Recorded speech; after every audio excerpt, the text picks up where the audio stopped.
What's going on is because our thoughts really decide everything. They decide our feelings, our emotions, what's happening, all of these things. But it's basically, in a sense, two categories of thoughts in our head. Things we can do something about and things we can't do something about. Thoughts really are the cornerstone for everything, right? They are our treasure. We have to treat thoughts as our treasure. And then we think that over and over and over and over and over again, and it just wipes out all the junk. Repeat it on loop in your mind. I'm a spiritual being. I am love.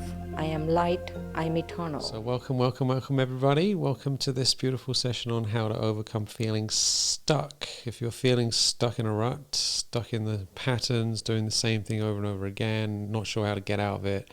You know, this is such a beautiful topic because we are creatures of habit, after all, human beings. You know, we do something and then we do it again and then we get in habit and then it just becomes automatic. And if it's a bad habit, if it's an unhealthy habit, it starts getting bigger and bigger and bigger, and then our whole life is dominated by this thing, and then we're stuck, we're trapped in this habit. And it can wreck our life, and then we can feel like we're not moving forward, we can feel like we're stagnant, like there's no fresh energy, there's no newness, there's no excitement anymore. And then that can lead to, you know, depression and feeling like there's no point in being alive, right? So that's where it can end up.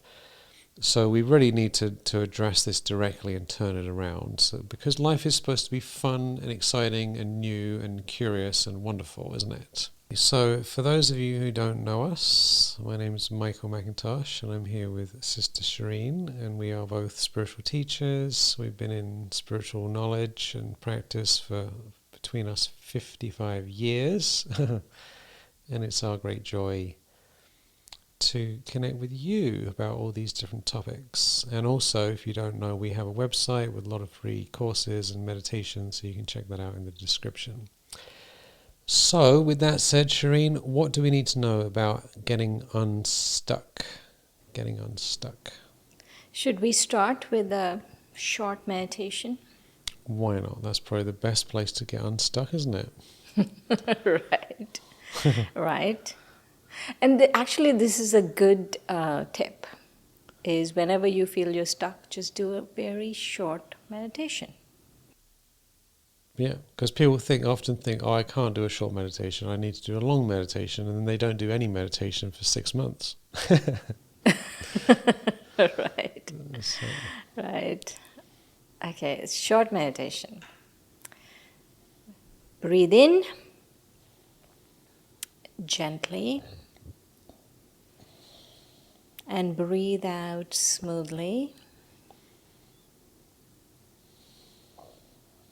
And visualize a beautiful luminous light above you.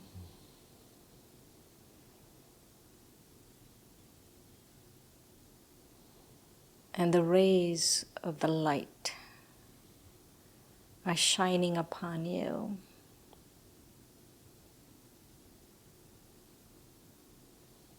And you're absorbing that light.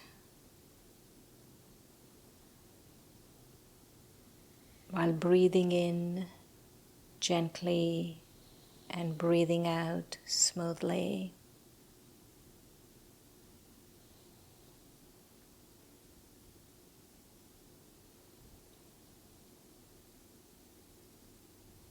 The rays are making you calmer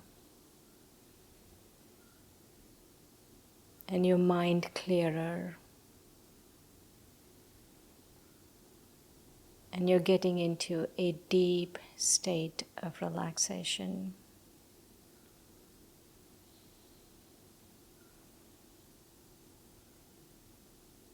And just opening yourself up to being receptive to this podcast. Om Shanti. I am peace. Infinite peace. So that was lovely. So if someone is feeling stuck, hopefully they feel less stuck after a little meditation. What do they need to do to get unstuck? There is one method I do, because I especially started doing this method when I heard that 90 to 95% of what we thought yesterday, we think today. It's the same thoughts, right? So 90 to 95% are the same thoughts. What I thought yesterday, I think today. Whatever I'm thinking today, I'll think tomorrow. And so, what's going on is, because our thoughts really decide everything, they decide our feelings, our emotions, what's happening, all of these things. And so, what I'm doing is, I'm basically living a regurgitated version of the past. And so, if I want to change that, first I need to write down. I took, like, some days I just took the whole day and wrote down everything I was thinking the whole day. And there are two things we need to have guidelines for when we are writing down. First, there shouldn't be a judgment, and we shouldn't edit ourselves. No judgment. That, like, no, this is not good, that's not good. No, no, no, no. Whatever you're thinking, just put it on paper. Don't judge it. Don't try to change it. No changing, no judging. And we just put it. And if you can't do it for a day, at least for an hour, just write down everything you're thinking, every thought that is happening. Like, you shine a light, right? That's what happens, is when you write down, you shine a light on it. Yeah, I did that recently actually, and it was very interesting. I have like this little booklet, like I have these tiny little books, and I just thought, let me try and fill up this whole book. I didn't write down like literally every thought, but every sort of theme. Like, I'm thinking about this person and why they didn't do this, and a lot of I would realize I was having negative thoughts about things that weren't happening that I wanted to happen with people I work with. It was mostly around that, but I was just writing it all down. So one thing was good is it got out of my head. So it's just not just stuck there because it's stuck in our head. It comes out onto the page. That helps you get unstuck just by getting it out. And you can look at it and go, oh. And then you'll also notice that there are certain patterns that keep recurring again and again and again. Right. And the other thing is that you'll start to notice that there's something you can do about some of these things as you get them out, right? Because there's basically, in a sense, two categories of thoughts in our head: things we can do something about, and things we can't do something about. So the things we can't do anything about are just a complete waste of our time thinking about them at all. And the things that we can do something about, we might as well just get on with doing something about it. And then we won't be having those thoughts over and over and over again because we're taking action. But unless we write it down, it's all just spinning around in our head and just causing all this mess. Absolutely. And what I've noticed is that thoughts really are the cornerstone for everything, right? They are our treasure. We have to treat thoughts as our treasure. It's not just randomly, they're just going on and do whatever they want, right? I feel like if someone is occupying my mind, right? If, let's say, someone comes and squats in our house here, right? I'm not going to allow them to just come and squat in the center. And so why are we allowing people to squat in our minds? Right? They just come and they don't pay rent, they don't do anything, they're just sitting there, and we're thinking about them having all of these waste thoughts, and all of these things are going on. And so thoughts are our treasure, and our mind is our treasure, and if we are stuck, that's the first thing we need to look at. What's happening with your mind? What's happening with your thoughts? Write them down. And the other thing, which people don't like when I tell them this, but discipline is very important. Discipline is much more important than even inspiration. Inspiration comes and goes. Discipline, you have control over it. You can just be disciplined about it and move those thoughts. Like, make sure this person is not occupying valuable real estate in your mind, or make that particular situation, right? When you write them down, that particular situation, that particular person is not occupying valuable real estate in your mind. We can move that along, but it has to be disciplined. We have to address thoughts. Yeah, I mean, I agree with you. So write them all down. It's very helpful to write them all down. it's actually quite shocking. 60,000 thoughts a day, roughly, which is the equivalent of. Let me just. Well, I haven't got any books around me, but that's basically two self-help books worth of thoughts a day. That's really quite concerning, isn't it? That's a lot of thoughts, and they're just the same ones again, again, and again. A large number of them are things that we can't do anything about, so they are considered waste thoughts. They're completely unnecessary, and we could just cancel all of them, and our life would just improve, and it wouldn't make any negative. There'd be no negative side effects. And then the other type of things are things that we can do something about. And if we can do something about it, then we should do something about it, practically. Because what I've personally noticed is a lot of these thoughts, they keep coming up because they're trying to remind me to do something about it. And the reason they keep coming back is because I haven't done anything about it yet. So they're always...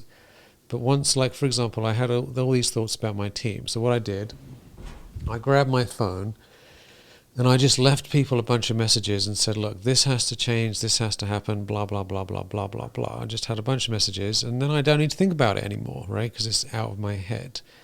A lot of the time, we're stuck because we don't have the courage just to get things done and move them forward. And once you start taking action, a lot of that stuff just dissipates, the negative feelings.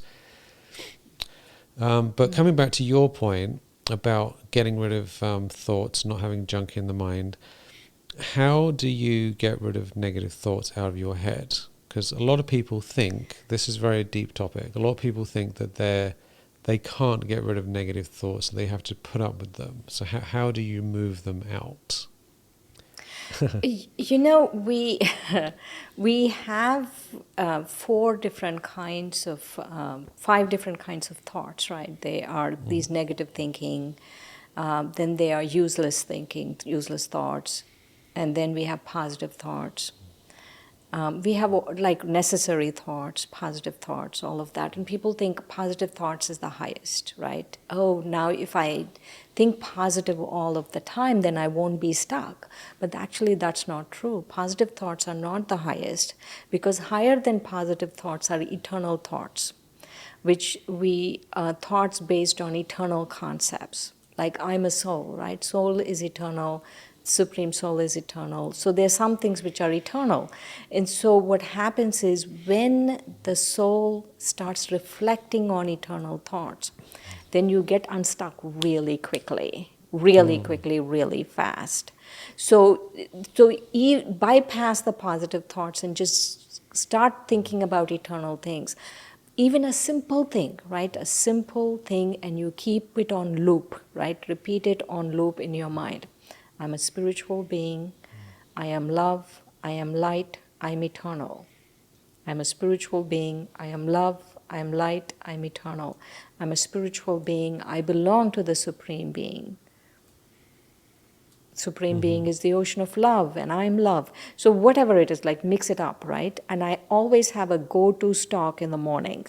This is the loop I'm going to go on today. This is the loop that's going to go on in my head. And so when you start doing that, now what you're interrupting is this 90 to 95% the same thoughts you had. That is going to change. And now you're introducing new thoughts, right? You're introducing eternal thoughts.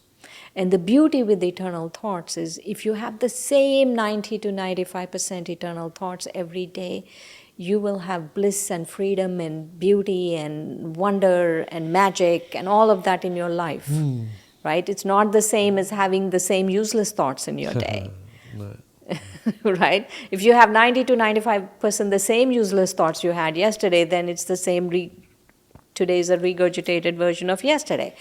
But if you introduce beautiful thoughts, right, these eternal thoughts, then every day your life becomes different. It's different. It's like there's a magic to it.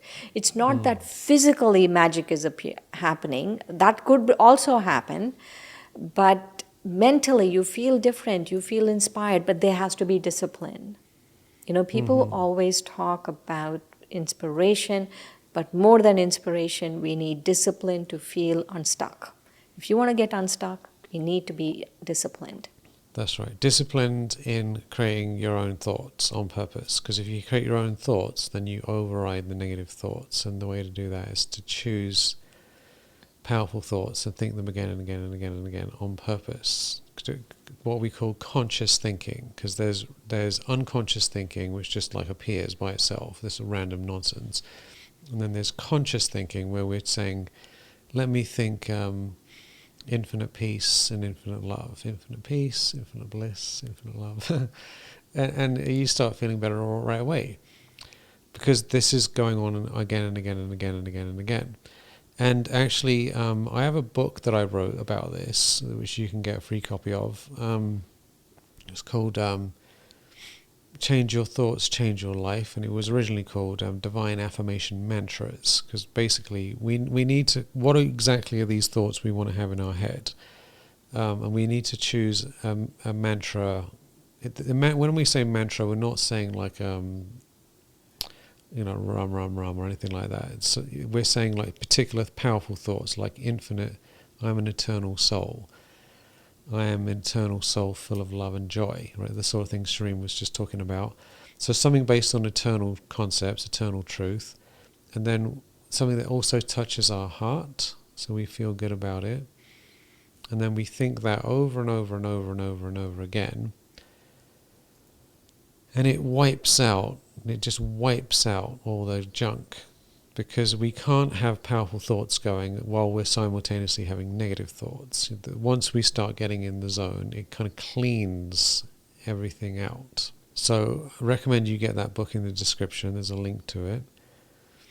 And then, like Shireen's saying, discipline of just, another way of discipline is, you could say, obsession, just like being obsessively just focus. So how many thoughts do you think we should be thinking like this, Shireen, roughly? Not that people are going to count, but like if we have like 60,000 thoughts a day, 60,000 thoughts a day, how many good thoughts should we be having? What I've noticed is once you start having eternal thoughts, the number of thoughts you have reduces. Mm-hmm. There's a lot more space, there's a lot more silence in between your thoughts. That's interesting. And it's true. So the first thing is to reduce the number of thoughts, right? Like, I know people who didn't have that many thoughts. Like Dadi Gulzar, I don't think she had many thoughts. No. Well, people are real yogis and go beyond. They understand this and they practice it. Right. I've heard that the ideal amount is 10 thoughts a minute is the 10 thoughts a minute. Proper amount. Okay. Yeah. And most people, it's much, much more than that. Right. One of the things I was thinking about is, nowadays there's so much emphasis on getting your body in shape and, eating right and health and all of that, right? Which people should. They should be emphasis, and we should be healthy. We should eat right. We should exercise. I absolutely agree with all of that. But along with that, we need to take care of our mind. We need to take care of deep spiritual things. That's how the mind gets taken care of. And one of the things is just like, people say, oh, there's so much fat and I lost so much body mass and so much this and so much that.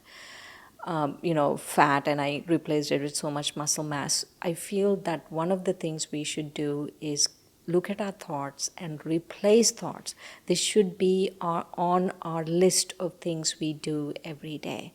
Mm-hmm. Replace a lot of our negative and wasteful thinking with the eternal thoughts. Yeah, because you can't just get rid of something. It has to be swapped out with something else. Right. And so our thinking actually becomes less, right?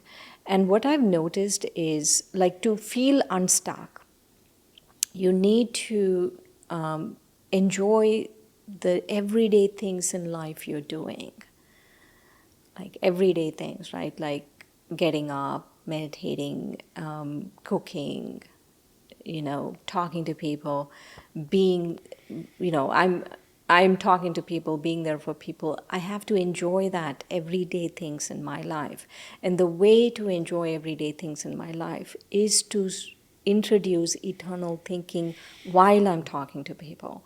Remember, they are a soul. Remember, they are love. Remember, they are beautiful. Remember, I'm beautiful. So all of these thoughts, when I start introducing these thoughts, then everyday things become a joy. That's true, because you're in a higher state of consciousness. And another thing very important, which I'm sure many people have heard me talk about if you've listened to it, is the good old-fashioned internet and cell phones. Now Shireen was like, no, you can't blame everything on the internet. I'm not saying I'm blaming everything on the internet, but what happens is if we have a habit of entertainment and consumption of media, right? Because this is a media consuming device, really, and when we consume massive amounts of entertainment, media, and all this stuff, it numbs us, right? And it puts us in a trance state where we're not fully alive, and that feels stuck, right? And also if we're eating too much, and if there's excessive amounts of consumption and it's all numbing, then it sticks us to this pattern. So if you can turn this thing off, take a break from some of the heavy foods that you're eating that you might be eating. So just take a break from some of these heavier influences, even though you might not want to do it temporarily, but you'll come out the other end recalibrating your brain and your consciousness, and so everyday things will actually seem more interesting to you. Because like if you compare a Hollywood movie, right, which has got all this crazy things happening and like sound effects and like CGI and everything, right? Compare that to putting away the dishes, right? It's just like there's no comparison at all, right? It's much more interesting to watch some crazy film than to, I'm cleaning up my thing and sticking it in the dishwasher. Of course, right?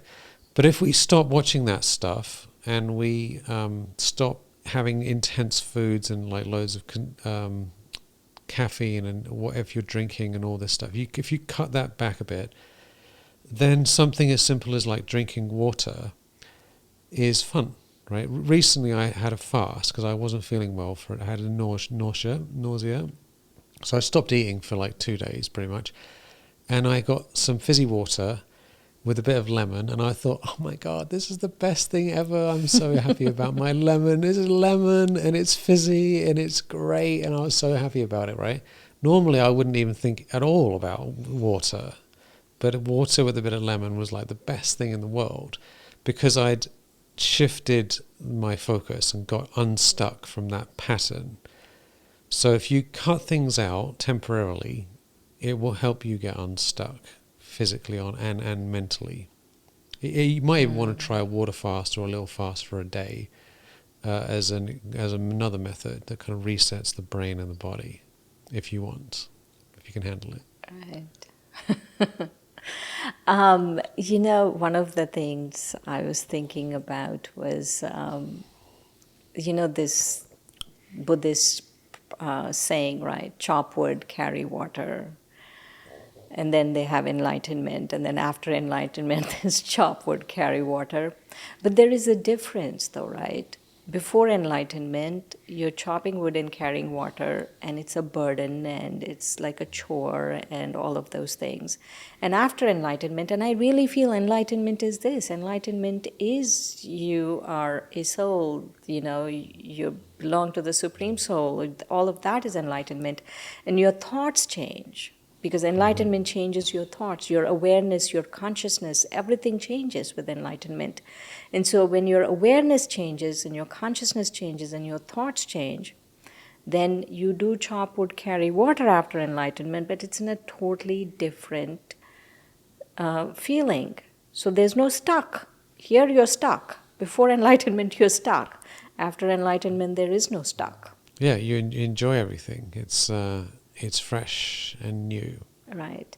And it doesn't change, right? Life not only doesn't change, it shouldn't change too much also.